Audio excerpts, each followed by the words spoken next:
Assalamualaikum warahmatullahi wabarakatuh. Masih bersama saya. Pada hari ini kita akan belajar bagaimana cara membedah soal dengan ilustrasi transaksi investasi dengan metode equities untuk bagian kedua investasi pada perusahaan asosiasi ya. Nah, kita lihat di sini, kita lihat dulu yang pertama ini untuk kasus di mana akuntansi untuk investasi ekuitas dengan melibatkan goodwill. Nah, dengan melibatkan goodwill berarti nantinya di sini imbalan yang diberikan, pasti nih imbalan yang diberikan lebih besar dibandingkan dengan aset yang didapatkan. Net asetnya. Net aset atau agregat lebih besar dibandingkan dengan aset yang didapatkan.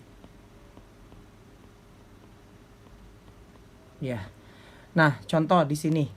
Pada tanggal 2 Januari 2015, PT Pakuan membeli 30% kepemilikan saham PT Sawojar Jar. Diasumsikan memiliki pengaruh signifikan.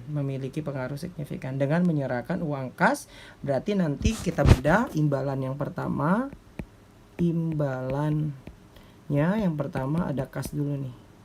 A gitu ya. Ada cash. Senilai 2 miliar. Terus saham sebanyak 200, ada common stock.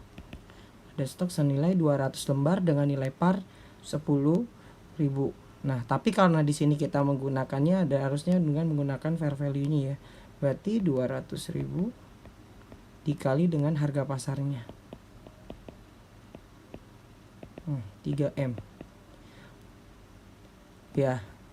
PT Pakuan mengeluarkan biaya untuk pendaftaran saham. Nah, ini nanti pendaftaran saham akan mengurangi additional paid in capital.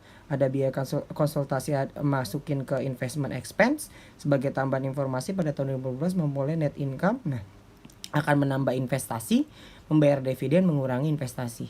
Nah, pada saat pembelian saham tersebut, PT Sawojar menunjukkan data sebagaimana tabel 2.1. 2.1 kita lihat dulu untuk book value-nya. Berarti kalau kita lihat di sini net asetnya di antara total aset dikurangi dengan total liabilities, di sini 15 dikurangi 3 berarti 12M. Sedangkan untuk fair value-nya 18,8 dikurangi dengan 2,8 berarti 16M. Sekarang kita lihat dulu. Kita balik lagi ke sini. Tadi imbalan yang diberikan adalah 5M yang didapat dari 2M ditambah dengan 3M dari kas dan common stock ya. Berarti 5M.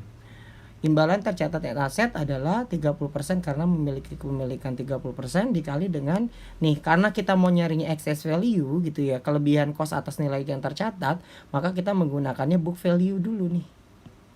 Book value-nya adalah 12M ya, dapat tadi 12M.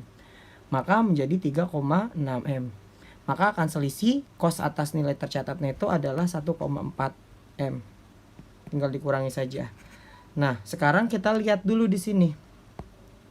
Kalau kita bedah tadi ya, excess value tersebut akan dilakukan amortisasi kepada masing-masing yang memiliki kelebihan ataupun under value maupun over value dari perbedaan book value dibandingkan dengan fair value. Kita lihat dulu yang dapat perbedaan mana, cash tidak.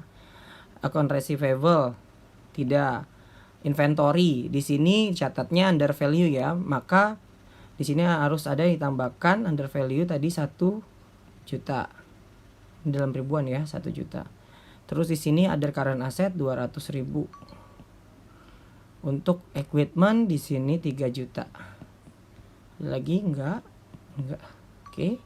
Maka kalau kita lihat yang pertama, untuk mendapatkan gitu ya, dari excess value tersebut yang nantinya akan kita lakukan alokasinya kepada masing-masing yang memberikan perbedaan gitu ya. Kalau kita lihat di sini yang pertama, under value inventory diasumsikan terjual tahun 2015. Nah, ini berarti tadi tahun 2014 ya.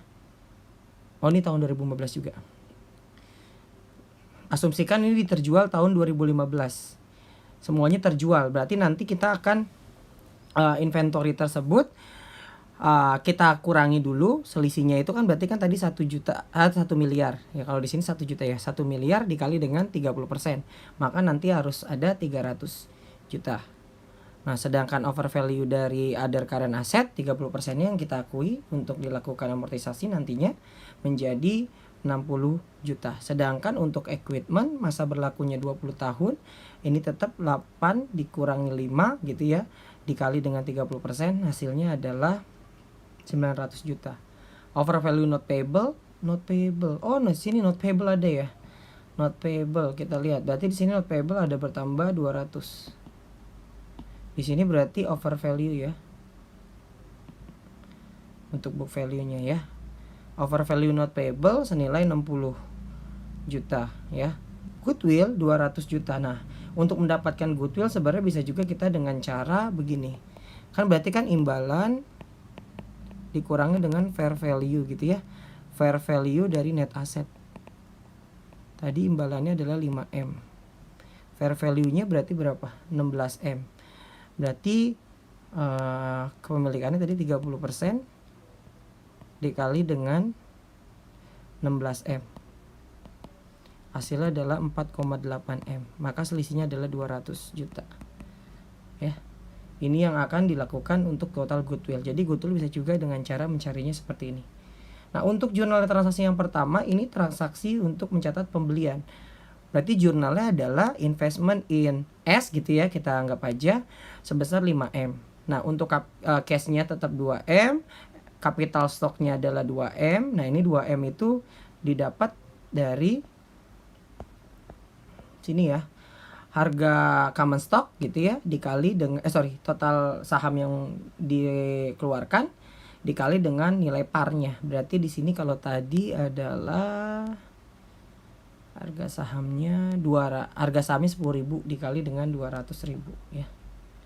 100.000 dikali dengan 200. Sedangkan ini additional applied capital, ini selisih antara harga jual harga pasar dikurangi dengan nilai nominal ya, harga nominal. Berarti kalau di sini tadi kan 15, berarti 200 dikali dengan 15, berarti 5 ya selisihnya. Terus yang 1 Januari untuk mencatat terjadinya biaya langsung dan biaya tidak langsung ya. Biaya langsung di sini kita lihat ada yang berkaitan dengan expense, berarti di sini investment ya. Investment expense tadi ya. Sebesar 100 juta ini terkait dengan biaya akuisisinya. Ya. Biaya tadi konsultasi. Ada biaya konsultasinya. Untuk share premium ordinary, nah ini terkait dengan additional paid in capital. Jadi ini disamain aja ya, additional paid in capital ya. Sebesar 50. Ini untuk biaya tadi penerbitan saham dan bayarnya pada cash, pendaftaran saham tadi. Terus yang di sini tercatat untuk mencatat terjadinya penerimaan dividen. Seperti konsep yang pertama kan tadi ya, kita mencatat pembelian, ada beban, dividen dan ada penerimaan ya. Ketika di sini bayar dividen, maka nanti akan mengurangi investasi kalau dengan menggunakan metode equity ya. Kalau kita lihat di sini berarti cash pada investment in S gitu sebesar 300 juta. Nah, kita lihat dulu dividennya berapa sih sebenarnya yang dibagikan. Dividen yang dibagikan adalah 1 miliar. Berarti benar 300 juta. Sedangkan net income-nya adalah 3M. Nah, 9 tadi nih kurang nolnya berarti 1 miliar, berarti 300 juta. Sedangkan tadi tanggal 31 Desember, nah untuk mencatat terjadinya investment gitu ya, profitnya dulu ini 3M dikali dengan 30% kepemilikan, hasilnya adalah 900 juta. Nah, bagaimana dengan alokasi untuk amortisasi kelebihan dari cost yang tercatat gitu loh.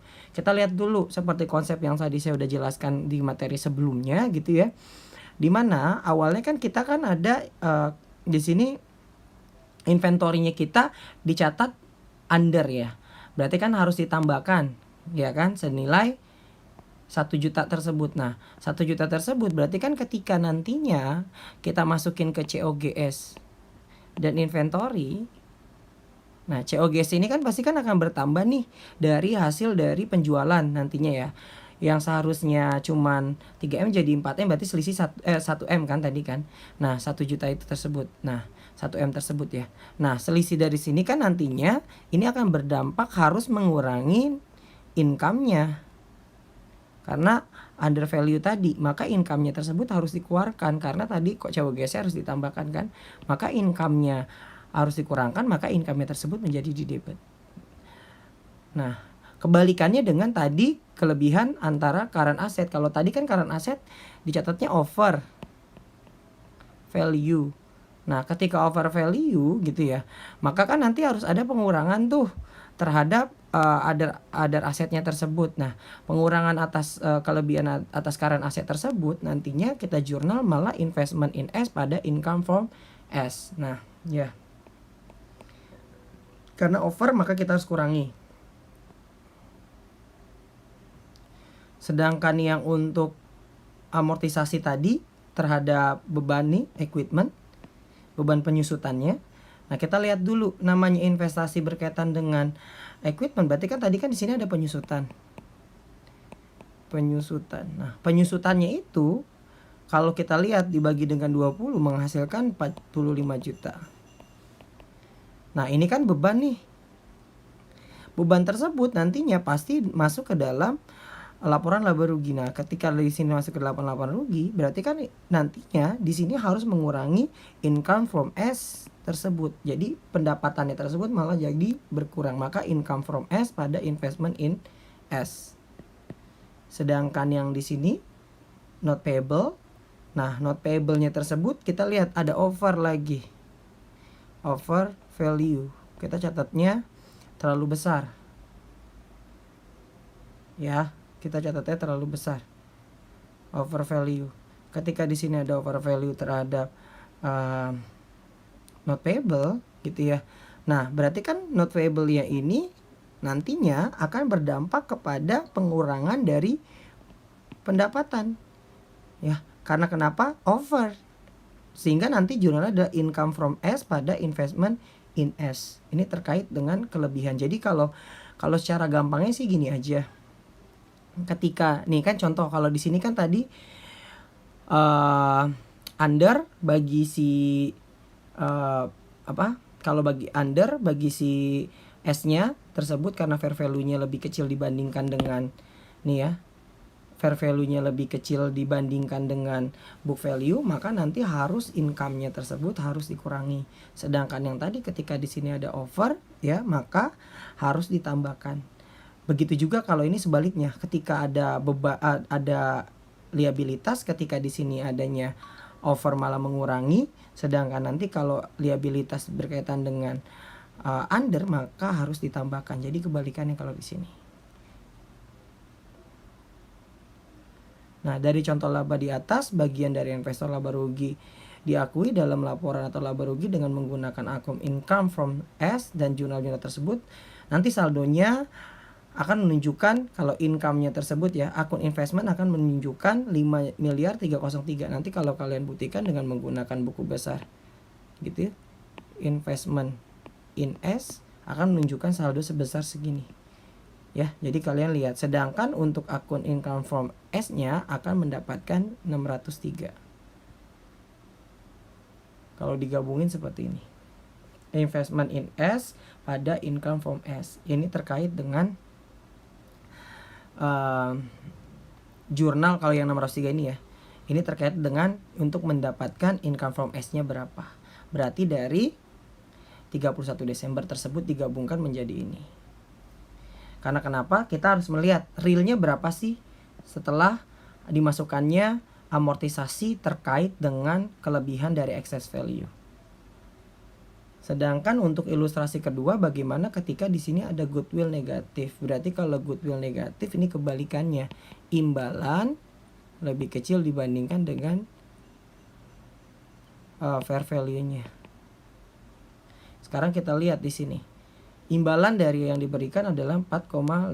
Ini didapat dari, kalau kita lihat 1,5 M. Ini dalam bentuk cash ditambah dengan 200 lembar saham common stock gitu ya, dikali dengan 15 sehingga menghasilkan 4,5 M. Nilai tercatat dari asetnya ini tidak berubah, 3,6, maka menghasilkan 900 juta. Nah, kenapa di sini kan lebih besar dong? Nah, ini ingat, ini untuk mencari excess value dari book value. Sedangkan coba kalau kita bandingkan, benar gak sih kalau kita lihat dari tadi goodwill negatif, maka kan kita harus bandingkan dengan imbalan, berarti 4,5 M dikurangi dengan 4,8 M. Ini dapat dari mana? Tadi ya 30% dikali dengan 16 M. 4,8, maka nanti menghasilkan di sini 300. Tuh. Ya. 300 gain on bargaining purchase-nya. Sama seperti tadi terkait dengan under value inventory, tadi dijual diasumsikan terjual pada tahun 2015, itu kan tadi under value karena book value lebih besar dibandingkan dengan fair value, maka dicatatnya lebih rendah gitu ya. Coba kita lihat lagi ya, book value book value tersebut tadi ya, ini kan 3 juta, dicatatnya lebih rendah dibandingkan dengan fair value. Nah, lebih rendah. Sedangkan untuk yang tadi ini sama aja ya. Ini other current asset 60 juta, under value equipment 900 juta. Ini dapat tadi ya, book value-nya tersebut kan lebih besar terkait dengan fair value tersebut lebih besar dibandingkan dengan book value. Karena book value-nya 5M sedangkan fair value-nya 8M. Sedangkan yang tadi not payable juga demikian. Nah, ini gain on bargaining purchase didapat 300. Kalau ini kan tinggal lihat dari selisihnya sebenarnya. Tapi kalau kita mau ngitung benar atau tidaknya dengan cara ini, imbalan sama dengan gitu ya, imbalannya kan tadi 4,5 ya yang kita berikan, dikurangi dengan 30% dikali dengan 16M. Ini dari fair value net asset. Nah, sehingga nantinya kalau kita jurnal gitu ya, dibuat pada akhir tahun 2015, maka akan bertambah untuk jurnal pengakuan gain. Intinya di situ aja. Untuk itunya sama semua ya. Untuk yang income from-nya nanti nggak ada berubah. Cuman yang ininya aja, yang terkait dengan adanya pengakuan gain tambahan. Jadi investment in sewajar pada income from S ini untuk gain or bargaining purchase. Kalau tadi kan goodwill masuknya, kalau kita masukin ke dalam laporan posisi keuangan gitu ya, nanti itu akan masuknya ke goodwill. Sedangkan ini harus kita masukin ke investment dengan cara kita mengakui dulu di income from S gitu. Jadi sama-sama nanti kalau kita bikin laporan posisi keuangan, kalau yang tadi muncul goodwill, kalau yang ini munculnya di investment, jadi ditambahkan. Mungkin itu dulu 1-2, nanti kita akan lanjut karena ini videonya terlalu panjang nantinya, biar kalian bisa meng-cut. Jadi kita tadi sudah belajar tentang goodwill positif dan goodwill negatif, dan bagaimana ketika ada kelebihan dari cost ya, dari yang kita investasikan. Saya rasa